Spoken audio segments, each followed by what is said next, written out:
Order in the court please. Mister lucky, ఈ కేసుకు సంబంధించి మీరు ప్రవేశపెట్టిన సాక్షులు ప్రాస్టిట్యూట్స్. అలాగే మిస్టర్ అంజి కనబడకుండా పోవడానికి మైథిలి కన్స్ట్రక్షన్స్ మీద వారు తెచ్చిన స్టేయే కారణమని ఈ court నమ్ముతోంది.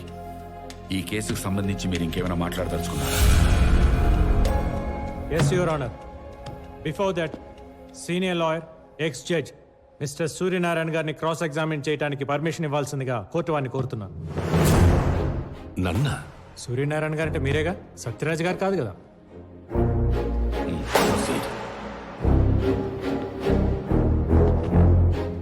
Thank you for you cooperation. Middle క్లాస్లో పుట్టి కష్టపడి చదువుకునే జడ్జి అయి ధర్మాసనం మీద కూర్చొని తీర్పులు ఇవ్వాల్సిన మీరు కిరాణా షాప్కి షిఫ్ట్ అయి పప్పు బెల్లాలు అమ్ముకోవడానికి కారణం? న్యాయ వ్యవస్థలో పేరుకుపోతున్న కమర్షియాలిటీ వల్ల ఈ వివేక్ విసిరే డబ్బుకు ఆశపడి పవిత్రమైన ఈ ప్లేస్ని బిజినెస్ అడ్డాగా మార్చి న్యాయాన్ని అమ్మగా భావించే నా చేత ఓ ఆడపిల్లపై అన్యాయంగా తీర్పు రాయించడం వల్ల. అర్థమైంది. మీరు అనుకునే దుర్మార్గుడితో న్యాయబద్ధంగా ఫైట్ చేయలేక జాబ్ వదిలేసి వెళ్ళిపోయారు. బాగుంది. మరి వెళ్ళిపోయిన వాళ్ళు వెళ్ళిపోయినట్టు ఉండగా మళ్ళీ ఎందుకు తిరిగి వచ్చారు? అది వివేక్ వల్లే. రోజు రోజుకి అతను చేస్తున్న క్రిమినల్ యాక్టివిటీస్ పెరిగిపోవడం వల్ల, ఇక్కడ కొంతమంది లాయర్లు వాడిచ్చే కరెన్సీకి కక్కుర్తిపడి కమర్షియల్ అయిపోవడం వల్ల. బండి మా వైపు తిప్పారనమాట. అంటే 25 ఏళ్ల నుండి ఆయన ఎలాగైనా లోపల వేయాలని అన్ని విధాలా ట్రై చేసినా మీరు తప్ప ఊళ్ళో వాళ్ళందరూ డబ్బులు కమ్ముడిపోవడం వల్ల మీ కక్షని ఎలాగైనా తీర్చుకోవాలని కంకణం కట్టుకొని మరీ మీరే గ్రౌండ్ లో దిగారనమాట. నాది కక్ష అయినా అతను క్రిమినల్, చేసింది క్రైమ్. అది తేల్చాల్సిన బోల్లో నిలబడడం మీరు కాదు, ధర్మాసనం మీద కూర్చున్న న్యాయమూర్తి గారు. విన్నారు కదా యువర్ ఆనర్, ఒకప్పుడు నా క్లయింట్ వివేక్ గారు ఏ తప్పు చేయలేదని ఈయనే తీర్పిచ్చారు. మళ్ళీ ఈయన ఇచ్చిన తీర్పు రాంగ్ అని రిజైన్ చేశారు. తర్వాత నా క్లయింట్ వివేక్ గారు ఎదుగుదల చూడలేక ఎలాగైనా ఇరికించాలని ట్రై చేస్తూనే ఉన్నారు. కానీ వివేక్ గారి మంచితనం ముందు ఈయన కక్ష తీరపోయేసరికి పనికి రాని ఎక్కడా లేని పాత కేసులు పట్టుకొని ఇవి ఆయనే చేశాడని నమ్మించి ఉరికంపై ఎక్కించి ఈయన పగ తీర్చుకోవాలని నానా తెప్పలు పడుతున్నారు. సదరు ఎక్స్ జడ్జి గారు. అంటే వాళ్ళు ప్రాస్టిట్యూట్స్ కారా? ప్రాస్టిట్యూట్స్ అయినంత మాత్రాన ఒక వ్యక్తి కోరిక మేరకు బిడ్డను కనిచ్చి మాతృమూర్తి అయ్యే అర్హత ఉండదా వాళ్ళకి? అయినా వీళ్ళలో ఎవరికి 5 నెలల కడుపు అనేది నిజం కాదా? As a proof gynaecologist Ramadev గారు ఇచ్చిన రిపోర్ట్ సబ్మిట్ చేస్తున్నాను యువర్ ఆనర్.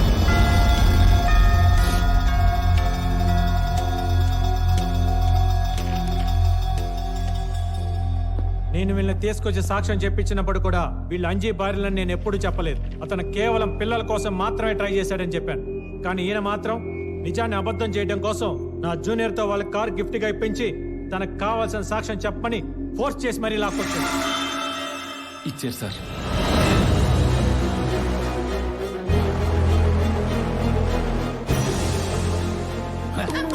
యువర్ ఆనర్, మన వ్యవస్థలో తప్పుంటే దాన్ని న్యాయబద్ధంగా సరిదిద్ది ప్రజలకు ఆదర్శవంతంగా నిలబడాల్సిన జడ్జ్ తన పాత కక్షలు క్యారీ చేస్తూ ప్రెజెంట్ సిచ్యువేషన్ పొల్యూట్ చేస్తూ సొసైటీలో గౌరవం ఉన్న ఒక వ్యక్తి పరువుకి భంగం కలిగించేలా చేస్తూ నేను బిహేవియర్ ని తప్పుపడుతూ 1961 under section 35 punishment for advocate misconduct కింద కేసు నమోదు చేసి ఇక మీదట నా క్లయింట్ విషయంలో ప్రత్యక్షంగా గానీ పరోక్షంగా గానీ ఇన్వాల్వ్ అవ్వకుండా ఆయన ఏజ్ దృష్టిలో పెట్టుకొని ఇంట్లో కూర్చోబెట్టవలసిందిగా యాజ్ ఎ లాయర్ గా, యాజ్ ఎ కొడుగ్గా కోర్టు అని కోరుతున్నాను.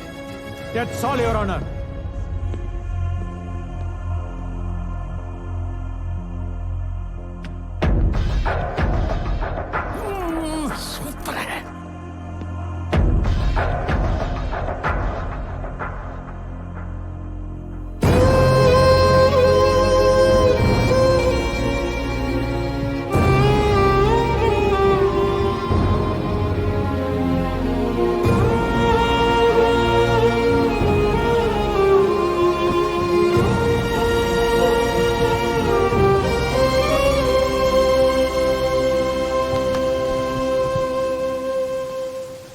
గతం అనేది రియర్ వ్యూ మిర్రర్ లాంటిది. దాన్ని అవసరమైనప్పుడు మాత్రమే చూస్తూ ఎదరికి డ్రైవ్ చేయాలి. దాన్ని చూస్తూ డ్రైవ్ చేసుకుంటూ పోతే యాక్సిడెంట్లు అయిపోతాయి. ఇలాగే అవునా, ఈ ఏజ్లో అలాంటి డ్రైవింగ్ నీ హెల్త్కి మంచిది కాదని నీ లైసెన్స్ లాక్కొని మరీ ఇంట్లో కూర్చోమని చెప్తున్నా. ఓ తండ్రి సేఫ్టీ కోసం కొడుకు చేస్తున్న ప్రయత్నాన్ని పాజిటివ్గా తీసుకొని ఫీల్ అవ్వద్దని మనస్ఫూర్తిగా కోరుకుంటున్నాను.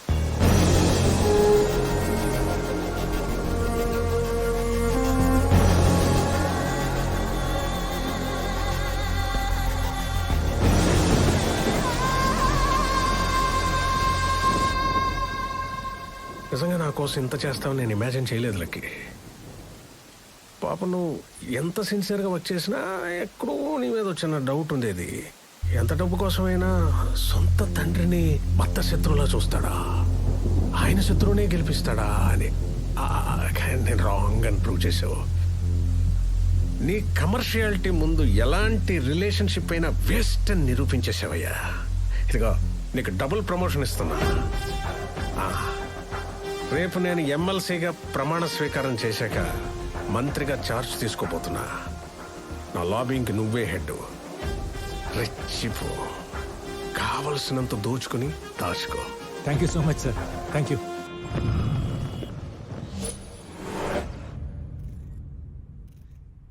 వివేక్ వర్ధన్ అనే నేను శాసన పరిషత్ సభ్యుడిగా ఎన్నికైనందున అయిపోయింది కదా సార్.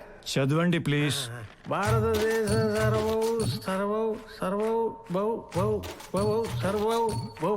సార్వభౌమాధికారాన్ని ఆయన చెప్పిందే చేస్తానని, సమగ్రతని కాపాడుతానని, నేను స్వీకరించబోయే కర్తవ్యాన్ని అశ్రద్ధతో శ్రద్ధాశక్తుల ఏంట్రా నువ్వు చెప్పేది? దైవ ఆపండి. ప్లే. ఏం ప్లే? ప్రముఖ పారిశ్రామికవేత్త మరి కాసేపట్లో ఎమ్మెల్సీగా ప్రమాణ స్వీకారం చేయబోతున్న మిస్టర్ వివేక్ వర్ధన్ ఇంట్లో లభ్యమైన మృతదేహం. ఆ మృతదేహాన్ని క్యాబ్ డ్రైవర్ ఇస్మాయిల్ దిగా గుర్తించిన పోలీసులు.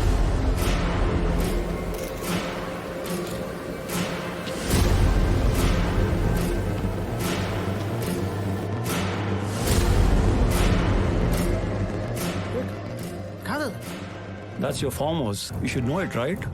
No, but ఇతను ఎవరో నాకు తెలియదు సార్. సార్ ఇస్మాయిల్ ఎవరో మా సార్కే కదా సార్, నాకు తెలియదు. క్యాబ్ డ్రైవర్ అంటే ఖచ్చితంగా ఆ బాడీ మాది కాదు సార్. ఎవరు అక్కడ పోడ్చిపోయి పొరపాటు మా దొడ్లో దాచుకున్నట్టున్నారు. కాదు, తన భర్త చావుకి వివేకే కారణమంటూ రోధిస్తోంది మృతుడి భార్య.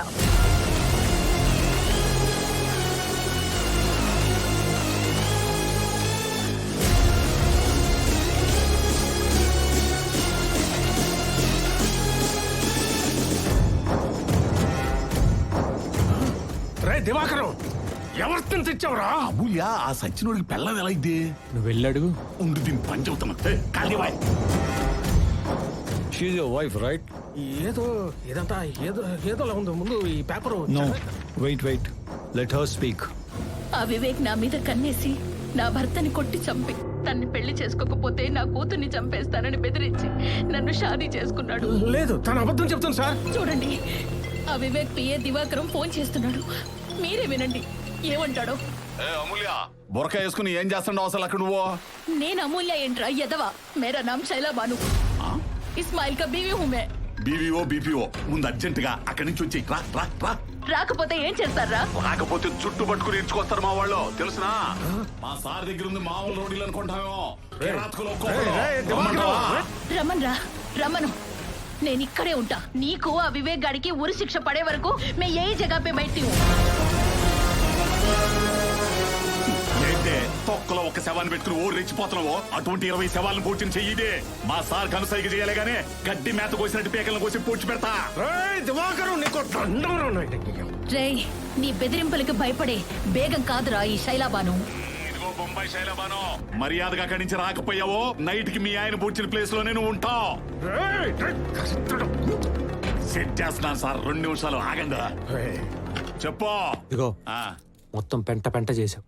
ఏమైందయ్యా ఫోన్ లో సీక్రెట్ గా మాట్లాడుకుంటుంటా? నీ సీక్రెట్ అక్కడ చూడు. చెప్పరా, ఇంకా ఏమేం చేశారో, ఎవరెవరిని చంపారో చెప్పు.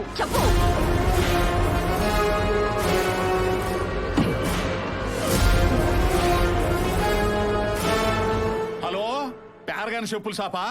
కొండ ఐస్ క్రీమ్ మీద చెర్రీ పండు ఏమైనా ఉందా? గుండె ఐస్ క్రీమ్ ఉందంట, కావాలా? నేను కంప్లీట్ నేను చదివేస్తాను. జైలుకి వెళ్ళి చదువుకోండి.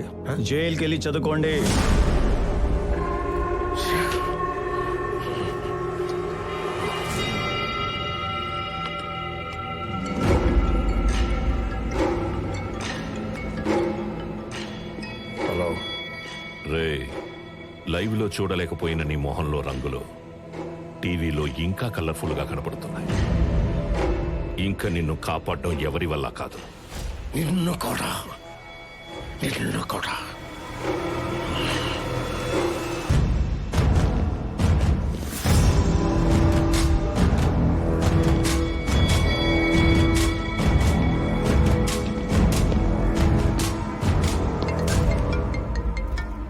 హలో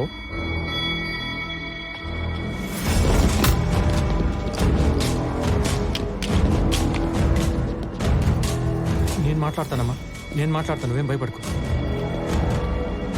సరే, మీ వాళ్ళు ఎవరో మా నాన్నే తీసుకెళ్లారంట. చెప్పాను కదా ముందే, నాకేదన్నా జరిగి నేను ఊరుకున్నా, నా అమ్మాయిలు ఊరుకోరని. అది కాదు సార్, మీరు ఒకసారి చెప్తే. ఎన్నరయ్యా 24 గంటలు పట్టుకొని కలిగితే వింటారా? ఎన్నరు ఆ పనికి మాలిన తండ్రిని లైట్ తీసుకుని నా బెయిల్ పని చూడు. కావలసినంత క్యాష్ తీసుకొని ఇమోషన్ తొక్కాయి. సార్ ఏంటి ఆ క్యాష్ ఏదో అన్నారు కదా, ఒకసారి ఫిగర్ ఎంత ఫైనల్ చేసేస్తుంటే.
చెప్పులకి బెయిల్ ఎంత వరకు వచ్చింది? చాలా కష్టం సార్. మీ అభిమానులు చేసిన పనికి మిమ్మల్ని బయటికి తీసుకురావటం ఎవ్వడి వల్ల కాదు. అవును సార్, పాపం సిన్సియర్గా లీగల్గా పనిచేసే మనిషిని తీసుకొచ్చి బ్లడ్ బయటకు వచ్చేలా కొట్టారు సార్. కొడితే ఏంటా, నేను మీ మనిషిని కాబట్టి మీరు ఇచ్చిన డబ్బులు తీసుకుని గమ్మునుంటా. కానీ అభిమానులు ఉంటారు కదా. నీ అమ్మానులా? అవును సార్, మీ రేంజ్కి మీకే అభిమానులు ఉంటే మరి నాకు ఉంటారు కదా.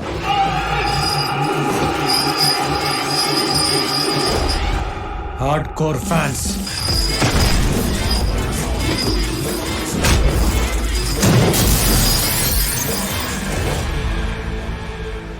మిమ్మల్ని మీ వాళ్ళు ఎలా ఫాలో అవుతుంటారో మా వాళ్ళు కూడా మా నాన్న అలాగే అబ్జర్వ్ చేస్తూ ఉంటారు, సైలెంట్గా.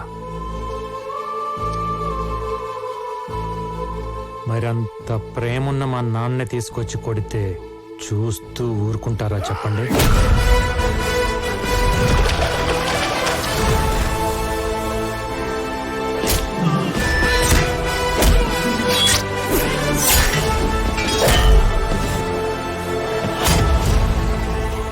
అందులోనూ అభిమానులంటే మీ వాళ్ళలాగా ట్విట్టర్లో ట్వీట్లు వేసుకొని ట్రోల్ చేసుకునే సోషల్ మీడియా బ్యాచ్ కాదు సార్. ఆంధ్ర నైజాం సీడెడ్ మాస్క అమ్మ మొగుళ్ళు. నోట్లో పానేసుకొని షర్ట్ మడత పెట్టి దిగితే కట్అవుట్లు ఇరగాల్సిందే, ఫ్లెక్సీలు చిరగాల్సిందే.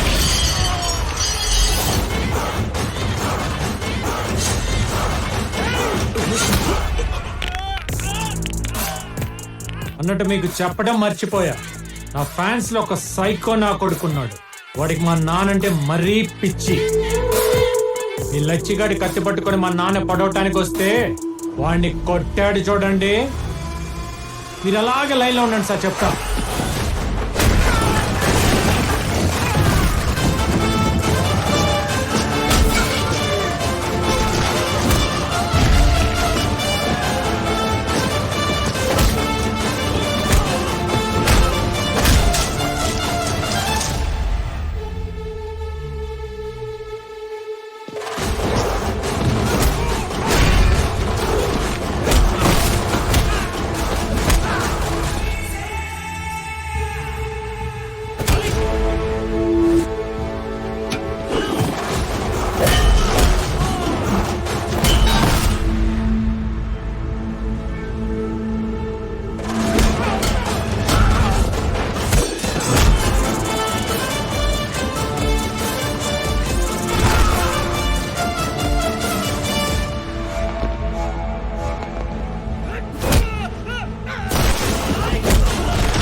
స్కెచ్లు వేసుకుని మీ దగ్గరికి వచ్చింది లైఫ్ సెటిల్ చేసుకోవడానికి, కానీ ఓల్డ్ రివెంజ్ ఫార్మాట్ స్టోరీ లాగా మా నాన్న పగల క్యారీ చేసి ప్రెసెంట్ నా కెరీర్ని పాడు చేసుకోవడానికి కాదు.